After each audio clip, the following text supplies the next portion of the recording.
주님께서 아기로 이 땅에 오신 날을 우리가 기다리고 축하하는 그런 절기인데 우리 옆에 있는 사람하고 인사 한번 하면서 오늘 말씀을 나누면 좋겠습니다. 성탄의 기쁨이 충만하세요. 이렇게 복을 빌면서 한번 좋겠습니다. 네. 이렇게 얘기해도 움직임이 없는 분들은 앞에 나와서 한번 하셔야 저하고 이 성탄의 기쁨이 여러분들에게 우리 모두에게 가득하기를 축복합니다. 성탄이 되면 우리는 늘 옛날을 기억하죠. 옛날에 참 우리가 성탄을 기쁘게 보냈는데 이런 생각합니다. 성탄은 정말 기쁜 절기입니다. 하나님이 인간의 몸을 입고 이 땅에 오셨다고 하는 이 낯설고 이해할 수 없는, 설명할 수 없는 그런 사건이 일어난 날이라고 우리가 고백하면서 하나님께 예배하는, 기뻐하는 그런 절기가 바로 성탄절입니다. 많은 믿음의 사람들이 그렇게 하나님을 찬양했고, 많은 믿음의 사람들이 그런 모습으로 성탄의 기쁨을 누렸고, 또 성탄의 소식을 이웃에 전했습니다. 근데 안타까운 것은 사람들이 세월이 갈수록 그런 성탄의 기쁨을 잃어버리고 있다는 겁니다. 그런 이유는 여러 가지가 있겠죠. 아마도 옛날에는 성탄절이 되어서야만 경험할 수 있었던 그런 일들이 요즘은 그냥 평소에도 많이 경험하는 겁니다. 어릴 때는 성탄절에 해놓은 장식, 작은 성탄 추리 빛만 봐도, 그저 1년에 한 번밖에 못 보는 그런 불빛이고, 꺼졌다 켜졌다 하는 그것만으로도 참 신기했는데, 요즘 거기 교회 성탄절이 아니라도 얼마든지 그런 모습을 볼 수 있는, 그래서 식상해져 있는, 문화에 식상해져 있는 그런 모습이 우리로 하여금 성탄의 기쁨을 반감시킨다고 하는 측면도 있을 것 같습니다. 그러나 그런 부분이 아니라 어쩌면 우리의 안에 본질적인 성탄의 메시지, 성탄의 의미를 제대로 알지 못해서 오는 그런 성탄의 기쁨을 잃어버리는 이유도 있다고 여겨집니다. 그리고 그런 이유 때문에 오는 성탄의 기쁨을 잃는 현상은 오늘뿐만 아니라 바로 2000년 전 예수님이 실제로 오셨을 때에도 그랬었던 것 같습니다. 오늘 본문에 보면 동방 박사들이 동방이 어디인지 우리가 정확하게 알지 못하지만 동방에서부터 유대인의 왕을 상징하는 별을 보고 아주 오랜 시간에 걸쳐서 예루살렘까지 와서 거기서 유대인의 왕으로 나신 이가 어디 있냐라고 하는 질문을 던지고 이 질문 때문에 예루살렘 온 도시가 소란해지는 그런 상황을 우리가 본문에서 발견할 수 있습니다. 헤롯 왕이 자기가 왕인데 자기 안엔 또 다른 유대인의 왕이 태어났다는 소식을 듣고서 마음의 분조함과 그리고 당혹스러움을 가지고 그리고 유대인의 대표적인 학자들이라고 말할 수 있는 권위가 있는 대제사장들과 그리고 서기관들을 불러서 신학자들을 불러서 도대체 구약 성경에 당신들이 믿는 성경에 유대인의 왕으로 나신 이가 어디 계시냐라고 하는 질문을 던졌을 때 이들이 이렇게 대답을 합니다. 오늘 본문에 나와 있는 6절에 보면 미가서 5장 2절과 4절에 있는 말씀을 인용해서 또 유대 땅 베들레헴아 너는 유대 고을 중에 가장 작지 아니하도다. 내게서 한 다스리는 자가 나와서 내 백성 이스라엘의 목자가 될 것이다 라고 예언되어 있습니다 라고 말하고 있습니다. 그리고서 이제 이 헤롯은 동방 박사들에게 베들레헴을 알려주고 그곳에 가서 경배한 다음에 찾거든 내게도 와서 알려주어서 나도 가서 경배하게 하라 이렇게 말하고 있습니다. 그런데 여기에 더 이상 나타나지 않는 사람들이 있는데 그 사람들은 바로 우리가 잘 알다시피 대제사장과 그리고 서기관들이었습니다. 그들은 헤롯에게 예수님이 어디서 태어나는지를 정확하게 우리는 미가서라는 게 있는 줄도 모르는 경우도 있는데 미가서 5장 2절에 있는 말씀을 인용해서 그분은 바로 베들레헴에서 태어날 거라고 말씀해 주고서 그러고서도 조금의 미동도 없이 움직임이 없이 그냥 그것으로 그들의 기사가 끝난 것을 볼 수 있습니다. 어쩌면 가장 흥분되어야만 하는, 어쩌면 가장 즐거워하고 기대했어야만 하는 이 대제사장과 그리고 서기관들의 관심이 그들의 마음에, 그들의 몸에 움직임이 없는 것을 알게 됩니다. 그런데 그들이 빠르게 움직였던 적이 한 번 있습니다. 오늘 본문 안에요. 설명되어 있지는 않지만 이런 말씀이 여기에 있습니다. 대제사장과 서기관들은 어떤 감동도 없이 있었지만 헤롯의 부름에는 아주 쏜살같이 달려왔던 것을 볼 수 있습니다. 4절에 보면 이런 말씀이 있습니다. 왕이 모든 대제사장과 서기관들을 모아 그리스도가 어디서 나겠느냐 물으니 라고 말하고 있습니다. 왕이 모든 대제사장과 서기관들을 모아서 이리 좀 와보십시오 이렇게 말하자 왕의 부름을 향해서 그들은 달려나오고 있습니다. 그런데 메시아의 출생에 대해서는 전혀 감흥이 없는, 아무런 감동이 없는 그들의 모습을 보게 됩니다. 오늘 본문의 초점은 메시아가 왔담에도 불구하고 아무런 감흥이 없는 그들의 모습 속에서 어떤 사람은 동방으로부터 박사들이 와서 아기 예수를 축하하고 탄생하기 위해서 예루살렘에 왔다가 베들레헴까지 가서 경배하는 장면이 나와 있습니다. 이 동방이 어디일까요? 동방이 어디인지 정확하게 알지 못하지만 학자들은 바벨론이나 아니면 페르시아쯤 될 것이라고 말하고 있습니다. 물론 그 외에 여러 군데가 가능성이 있다고 말하지만 바벨론은 보통 이 예루살렘까지 오려면 4개월 이상 걸리는 곳입니다.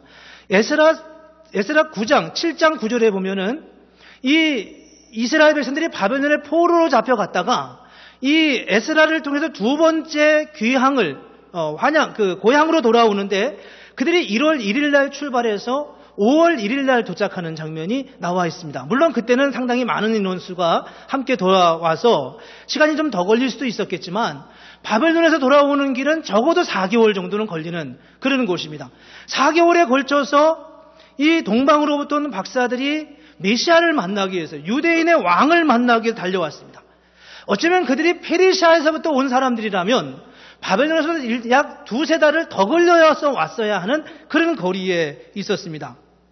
어쨌든 문제는 어떤 부류의 사람들은, 동방으로부터 온 사람들은 무려 6개월 정도의 기간을 거쳐서 준비하고 애써서 예루살렘까지 그리고 베들레헴까지 왔는데 어떤 사람들은 말씀을 연구하고 이렇게 읽어감에도 불구하고 아무런 감동도 관심도 없는 이들의 모습을 볼 수 있습니다.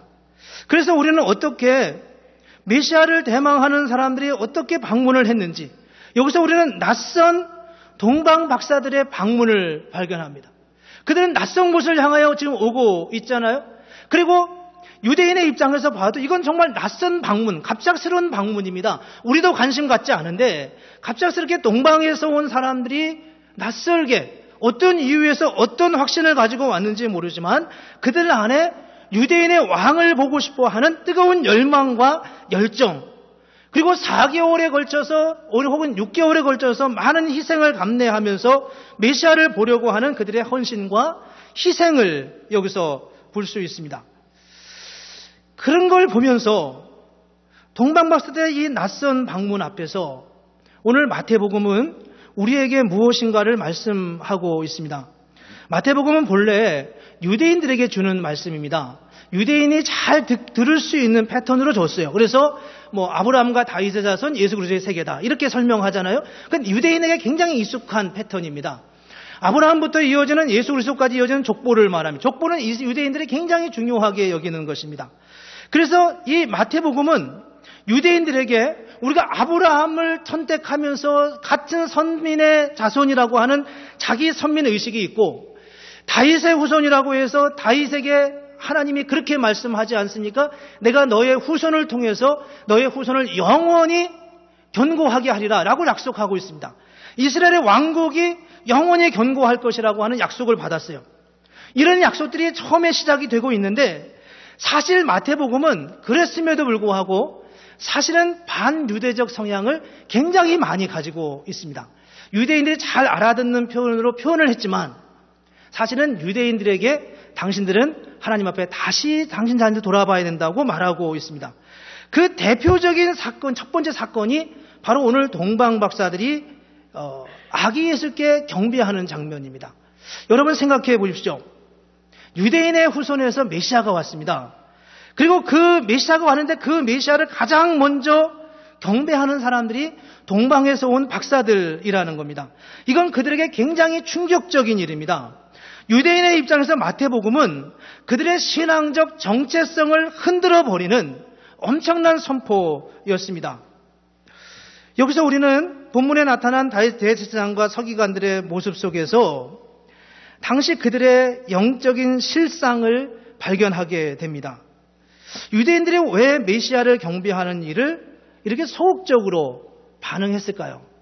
우리는 이것을 그냥 단지 그들의 믿음이 부족하기 때문이야 이렇게 말합니다. 그러나 사실은 그렇지만은 않습니다. 좀 더 깊은 이유가 그 안에 있는데 그것은 바로 유대인들의 메시아 대망 사상입니다. 유대인들에게는 무엇이 있었냐 하면 이 땅에 메시아가 온다라고 하는 기대가 아주 오래 전부터 그들 가운데 있었습니다. 그 유대인의 메시아 대망 사상이 굉장히 많이 확산되었어요. 수백 년 동안 이어왔기 때문에. 그래서 소아시아나 이집트나 아프리카나 심지어는 로마에까지도 유대인들은 메시아를 기다리는 민족이다. 이런 소문이 나가 있었습니다. 그런 문서들이 지금도 있다는 거예요. 근데 어디서부터 이런 메시아 대망이 있었을까? 그 출발이 언제냐 하면 주전 700년경입니다. 주전 700년에 어떤 일이 있었냐 하면 이사야라고 하는 선지자가 있었어요. 그 이사야라고 하는 선지자가 있을 때 왕은 히스기야라고 하는 왕이었습니다. 히스기야와 이사야가 함께 사역하던, 히스기야는 왕으로, 이사야는 선지자로 그렇게 사역하는 그때 어떤 일이 있었냐 하면 이스라엘은 본래 한 나라에도 나중에 두 나라로 갈려지잖아요. 북쪽에는 이스라엘이라고 하는 나라와 남쪽에는 유다라고 하는 나라가 있고 히스기야와 그리고 이사야는 남유다에서 일하는 왕과 선지자였습니다. 근데 이때 북이스라엘이 아수르라고 하는 나라에서 멸망했어요.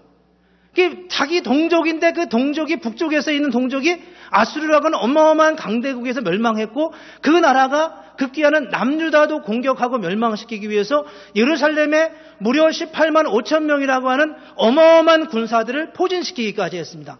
거의 멸망할 직전까지 이르게 되었던 거죠. 이런 상황에서 이스라엘 사람들이 어떤 마음이었겠어요? 얼마나 초조했겠습니까? 그리고 그렇게 초조한 상황에서 물론 하나님의 은혜로 인하여서 그 위기를 모면하고 이겨나갔지만 얼마 후에 약 130년 40년 후에 주전 586년에 남유다도 결국 바벨론에 의해서 멸망하고 맙니다. 그러니까 북이스라엘이 멸망하기 이전 얼마 몇십 년 전부터 남유다가 멸망할 때까지 약 150년에서 200년의 기간은 북이스라엘과 남유다가 엄청 힘들고 어려운 기간이었습니다. 같은 민족의 두 나라가 멸망으로 덧치닫는, 결국은 멸망해 가는 그런 위기를 매일 순간마다 느껴야만 되는 그런 상황이었습니다. 그 상황에서 그들이 무엇을 질문했겠어요? 우리는 하나님의 백성입니다. 아브라함과 다윗의 자손, 예수 그리스도의 세계라. 아브라함의 자손이라는 말은 무슨 의미인가요? 아브라함을 택하신 하나님, 그 하나님이 그의 후손인 우리를 택하셨다는 겁니다. 그래서 우리는 선민이었습니다. 그것이 유대인이 갖는 선민의식이었습니다. 다윗을 이스라엘의 왕으로 세우셨습니다. 다윗만 왕으로 세운 게 아니라 솔로몬을 세우면서 내가 너와 너의 후손에게 영원히 이 나라 왕국을 견고하게 할 것이라고 약속했습니다. 그런데 그런 약속이 어디로 가버렸는지 지금 이 나라가 하나씩 멸망해 가고 있다는 겁니다. 이런 멸망의 상황에 이르는 상황 속에서 이스라엘 사람들이 어떻겠어요? 도대체 하나님의 뜻이 어디 있느냐? 도대체 하나님이 이 멸망해가는 이 나라를 향해서 무엇을 말씀하시고 어떻게 역사하냐고 질문할 수밖에 없지 않았겠습니까? 이렇게 질문해가는 이스라엘 민족들을 향해서 하나님이 이사야와 호세아와 요엘과 아모스와 같은 그 당대의 많은 선지자들을 통해서 말씀하고 있습니다. 그 말씀이 뭐였냐 하면은 바로 메시아를 보내주겠다는 겁니다. 메시아를 보낼 거다. 메시아를 보내서 그 메시아가 이 나라를, 이 왕국을 회복할 것이라고 말씀하고 있습니다. 그래서 이사야 9장 6절 이하에 보면 이런 말씀이 있습니다. 이는 한 아기가 우리에게 낳고 한 아들을 우리에게 주신 바 되었는데 그의 어깨는 정사를 메었고 정권을 가지고 그의 이름은 기묘자라, 기이한 분이라, 모사라, 굉장히 전략가라는 거죠. 전능하신 하나님이라, 영존하시는 아버지라, 영원하신 아버지라고, 그런 메시아가 이 땅에 오실 것이라고 말씀하고 있습니다. 그래서 이스라엘 사람들은 그런 메시아를 기다리는 것입니다. 아, 우리에게 메시아가 오겠구나. 고난 가운데 있지만, 바벨론의 포로로 잡혀가 있지만 언젠가는 하나님이 우리에게 메시아를 보내주실 거야, 이렇게 생각하죠. 여러분, 그 메시아는 어떤 메시아겠습니까? 그들이 바라는 그 메시아를 우리는 흔히 정치적 메시아라고 말합니다. 정치적 메시아라는 것은 권력을 가지고 이 나라를 회복하는 그런 메시아라는 겁니다. 사실 예언자들은 그렇게 예언하지 않았어요. 예언자들은 그 메시아가 오면 어떻게, 그가 찔리면 우리의 허물 때문이요, 그가 상하면 우리의 죄악이라. 그분이 우리를 위해 십자가에 죽으실 것을 예고하고 있습니다. 도대체 이 메시아가 어떤 메시아입니까? 그런데 그런 메시아가 들리지 않는 거예요. 그들의 마음에 들리는 메시아는 어떤 메시아냐면 정치적 메시아입니다. 이 나라를 저들의 폭정과 폭군 속에서 구원해내는 그런 메시아였습니다. 그래서 유대인들은 상황적으로 역사적으로 어쩔 수 없이 정치적 메시아를 기대할 수밖에 없었습니다. 예수님이 아기로 이 땅에 오셨습니다. 베들레헴에 아기로 오신 예수님이 태어났대, 메시아가 태어났대. 그들은 관심 없어요. 왜 없었을까요? 그들이 원하는 메시아는 그게 아니었기 때문입니다. 그들은 백마를 타고 어마어마한 힘을 가지고 수많은 군사를 이끌고 예루살렘을 향하여 진군해 오는 그런 메시아를 지금 기다리고 있었던 거죠. 그런데 베들레헴에서 아기가 태어났다, 이 말이 그들에게 설득력이 있을 수가 없는 겁니다. 헤롯이 불렀어요. 서기관과 대제사장들을 불렀습니다. 그들은 성경을 달달달 애우는 사람들입니다. 헤롯이 부르니까 갑자기 생각나는 구절이 미가서 5장 2절과 4절이었던 것 같아요. 그래서 한 아기가 이 땅에 오신다, 그가 바로 이 유대의 왕이 될 거라고 하는 사실을 알려주었습니다. 그러나 그렇게 알려준 말씀이 본인의 마음에는 설득되지 않는 겁니다. 가고 싶지 않은 거예요. 그런 메시아를 만날 이유가 없다고 생각하는 거죠. 유대인들은 상황적으로, 역사적으로 정치적 메시아를 기다릴 수밖에 없는 입장이었습니다. 그러지 않으면 뭐하러 메시아를 기다리겠어요? 우리가 그것 때문에 이제까지 답을 구했는데요. 그렇지만 그들은 이 메시아의 오심 앞에서, 그의 명령 앞에 더 이상 정치적 메시아에 대한 기대를 내려놓아야만 하는 절박한 상황에 놓여 있다는 겁니다. 이 딜레마를 이해하시나요? 내가 원하는 예수님은 그런 예수님이 아니라는 겁니다. 내가 원하는 하나님은 그런 하나님이 아니라는 겁니다. 그런데 내게 다가오시는 주님은 그런 하나님이라는, 어린 아기라는 겁니다. 우리가 성탄절이 되면 어린 아기로 오신 예수님을 굉장히 환상적으로, 아주 뭐라고 표현해야 되나요? 굉장히 이렇게 기뻐하죠. 어린 아기로 오신 예수님 이러면서요. 그 어린 아기 아무것도 할 수 없는 예수님. 우리는 정말 예수님을 보면서 기뻐하는 것입니까? 어린 아기를 보면서 기뻐하는 것입니까? 아침에 누가가 저한테 와서 인사를 했어요. 얼마나 예쁜지. 정말 예뻐요. 그렇게 예쁜 어린 아기가 와서 한번 안겨주면 그로 인하여 기오는 기쁨이 너무 크죠. 우리는 예수님을 마치 그렇게 맞이한 거죠. 그건 메시아가 아니었습니다. 우리가 기대했던 메시아는 그게 메시아가 아니었어요. 거기서 말하고 있는 정말 주님이 우리에게 보여주려고 했던 그 메시아가 아니었다는 겁니다. 우리가 바라는 메시아는 어떤 메시아입니까? 모세가 40세에 이집트에서 이스라엘을 구원하려고 작정하고 시도했습니다. 근데 단번에 실패해버리고 말았습니다. 40년이 지나서 80세가 되어가지고 다시 하나님이 그를 애굽에 보내서 내 백성을 구원하라고 말했습니다. 나는 할 수 없습니다. 이거는 어려운 일이에요. 실패할 수밖에 없는 일이에요. 그러나 왕이 말씀하시니까, 하나님이 말씀하시니까 갈 수밖에 없었습니다. 메시아를 만나는, 메시아를 정접하는 일은 어떤 것입니까? 그것은 바로 우리의 뜻을 꺾고 그분이 왕으로서 이 땅에 오셔서 그분의 뜻을, 그분의 의지를 행하시겠다고 하는 그 일에 우리가 함께 참여하겠다고, 기꺼이 순종하겠다고, 설령 생명의 위기를 느껴도 기꺼이 가겠다고 하는 고백이 바로 메시아를 맞는 사람들의 온전한 모습이라는 것입니다. 그래서 우리는 그분의 뜻에 귀를 기울여야 합니다.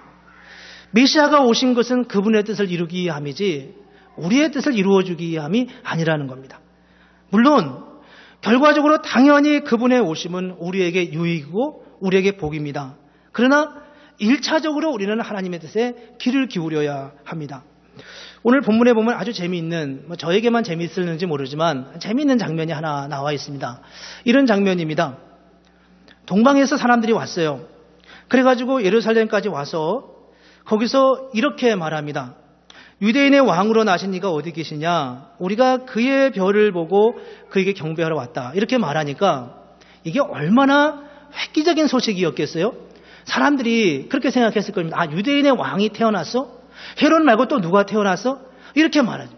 헤롯 때문에 힘들고 어려웠던 백성들은 그 소문을 입에서 입으로 다만 몇 시간 안에 아마 예루살렘이 다 퍼져버렸을 거예요.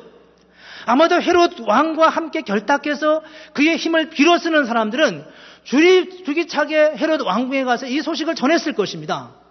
헤롯 대왕이시오. 지금 이런 소문이 들리고 있습니다. 이게 얼마나 소란스러웠겠어요. 그래서 삽시간에 예루살렘 전체가 소란해져 버렸습니다. 헤롯 왕이 동방박사를 불렀어요. 그래서 도대체 그게 뭐냐? 그 동방박사를 부르기 전에 먼저 예루살렘의 대제사장과 서기관들을 불렀습니다. 그리고 자초지종을 묻는 겁니다. 어디서 메시아가 태어나겠느냐? 그래서 베들레헴이라는 사실을 알았습니다. 그리고 동방박사들을 불렀어요. 그리고 동방박사들이 그렇게 말합니다. 가서 베들레헴에 가서 아기 예수 메시아께 유대인의 왕께 경배를 하되 경배하고 나서 찾거든 내게도 와서 알려주어서 나도 그에게 가서 경배하게 하라. 이렇게 부탁하고 있습니다.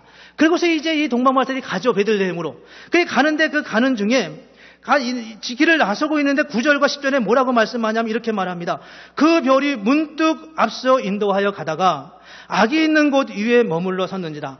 그들이 별을 보고 매우 크게 기뻐하니라. 그 별이 문득 앞서 인도하여 가다가 악이 있는 곳 위에 머물러서 있는지라. 퀴즈를 하나 내겠습니다. 그렇다면 동방박사들이 예루살렘에 있을 때 별은 어디에 있었을까요? 동방박사들이 예루살렘에 머물러 있었을 때 별은 어디에 있었을 거라고 생각하십니까? 사라져버렸나요? 아니면 어디서 기다리고 있었나요? 별은 사라진 것도 아니었습니다. 그를 기다린 것도 아니었습니다.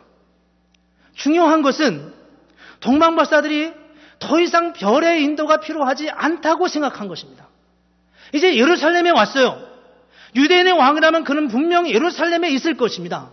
그래서 이제 더 이상 별의 필요가 필요하지 않다고 생각하는 순간, 별이라고 하는 별의 인도를 그 생각에서 떠나가는 순간 별은 더 이상 그들에게 보이지 않았다는 것입니다. 그런데 잘 살펴보죠. 별의 사명은 무엇입니까?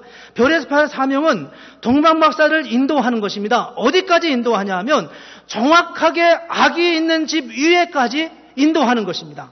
9절에 뭐라고 말씀하냐 하면 그 별이 문득 앞서 인도하여 가다가 악이 있는 곳 위에 머물러 있는지라. 악의를 향하여 비추고 있는 겁니다. 악의를 향하여서 그 별이 정확하게 그 장소를 제시하고 있습니다. 그런데 문제는 우리가 별에서부터 별에 대한 생각을 갖지 않았을 때, 더 이상 별이 필요하지 않다고 생각할 때 별은 내 시선에서 떠나간다는 겁니다. 더 이상 보이지 않는다는 겁니다.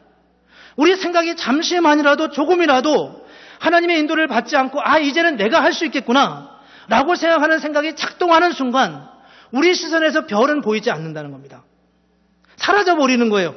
하나님의 음성은 더 이상 들리지 않는 것입니다. 거기에 어떤 흥분도 없습니다. 거기에 어떤 열정도 기쁨도 없습니다. 혼란과 아수라장이 되어버린 예루살렘밖에 없습니다. 헤롯 왕과 그리고 그와 대치되는 유대인의 또 다른 왕이 보이지 않는 전쟁을 하고 있고 그 안에서 어느 편에 서야 될지 갈피를 잡지 못하는 많은 백성들의 혼란과 아수라장밖에는 생기지 않게 되는 것입니다. 유대인의 왕이 오셨다고 하는 말은 구원자가 오셨다는 뜻입니다.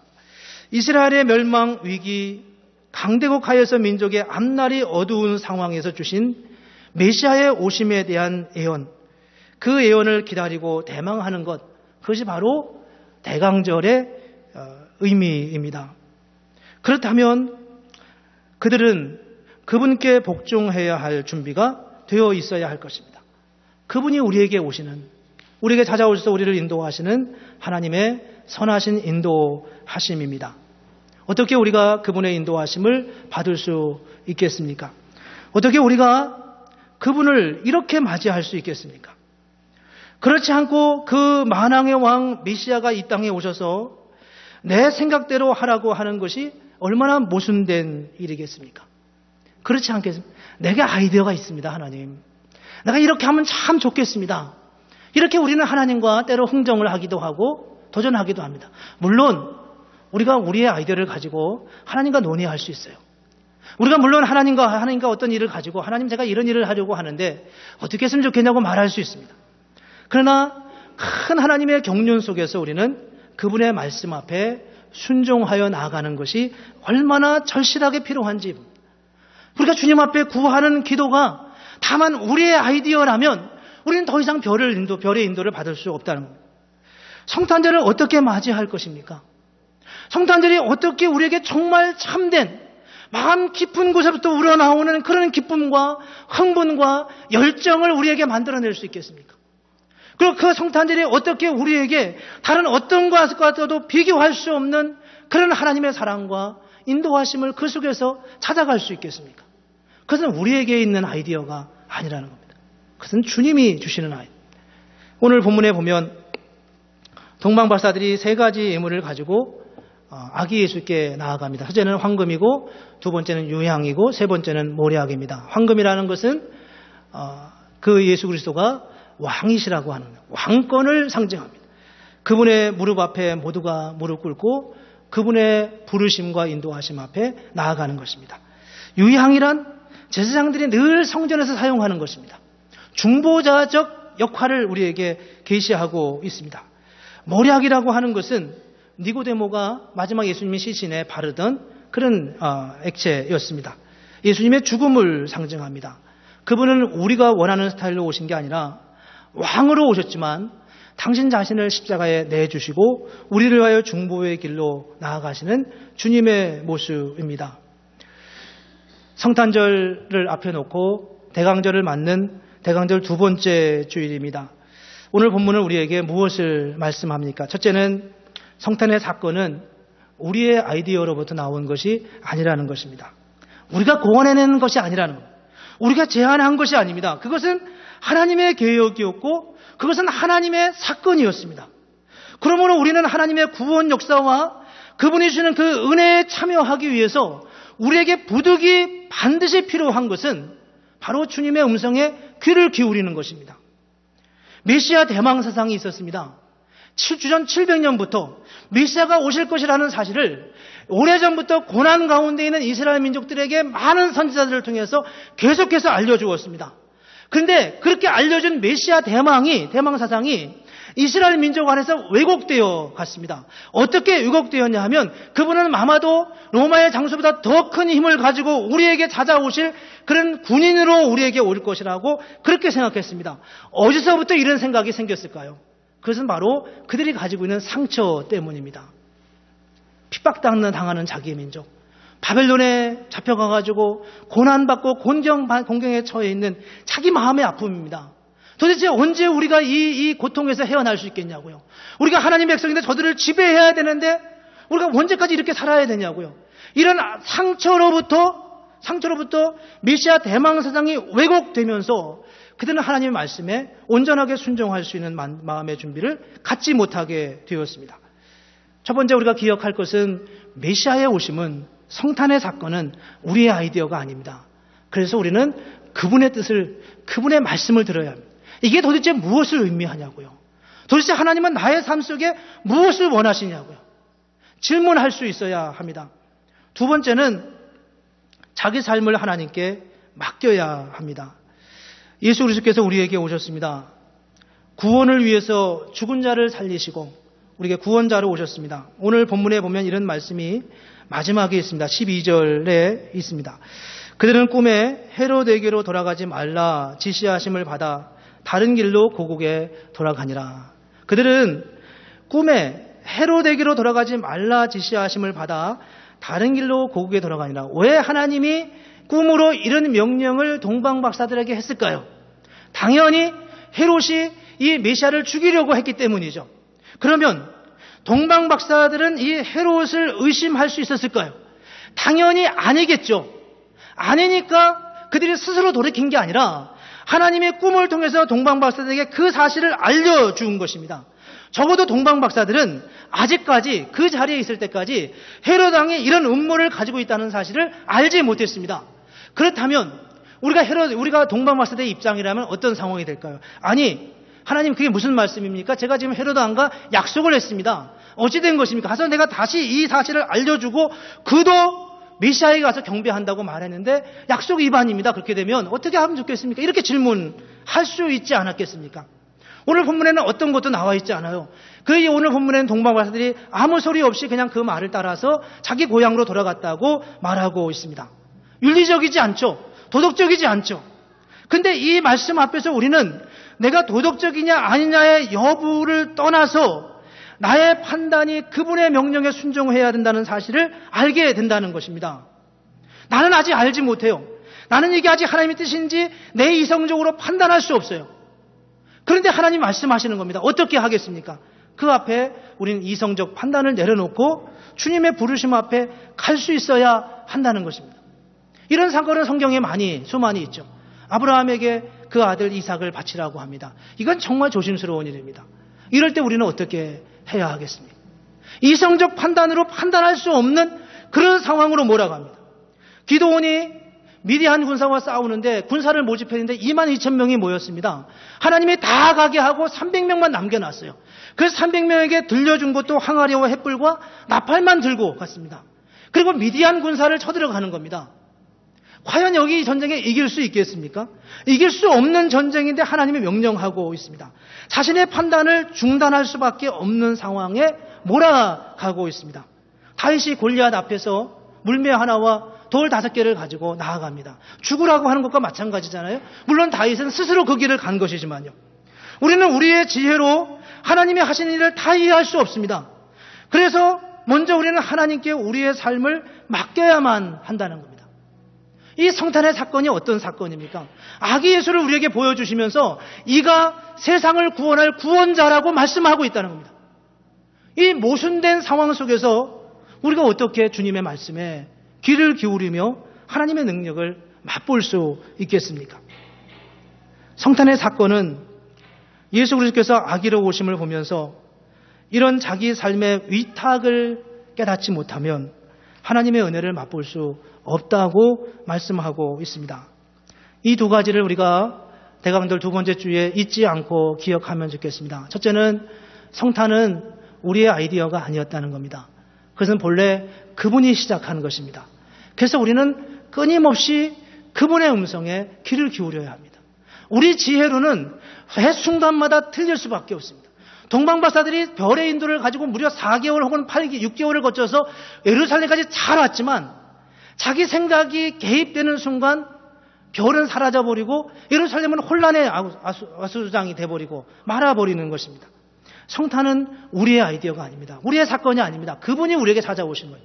그렇기 때문에 두 번째 우리가 기억해야 할 것은 우리의 삶을 하나님 앞에 드리는 결단이 필요합니다.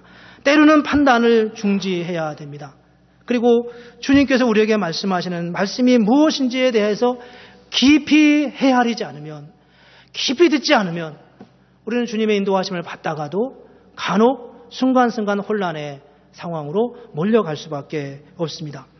성탄절을 앞에 놓고 대강절 2번째 주일을 맞아서 어떻게 우리가 성탄절을 맞이하겠습니까? 성탄의 기독교의 우리 믿음의 가장 중요한 2가지 큰 이 사건, 절기 중에 하나인 성탄절을 맞으면서 아기로 오신 예수님, 낯선 예수님, 그렇게 오시리라고 생각하지 않았던 그 예수님이 그렇게 오셔서 우리 앞에 서 있을 때 우리는 어떻게 그분의 음성 앞에 귀를 기울일 것인지 깊이 생각하고 깊이 묵상하고 깊이 그분의 뜻에 귀를 기울일 때 하나님께서 오늘 우리를 통해서도 그런 놀라운 위대한 하나님의 은혜, 위대한 역사를 이루어 가실 것을 믿습니다.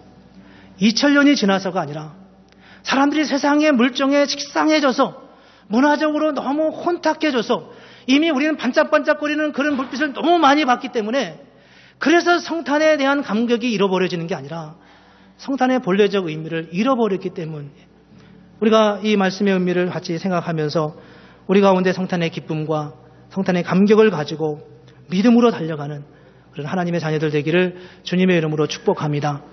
기도하겠습니다. 걸어가신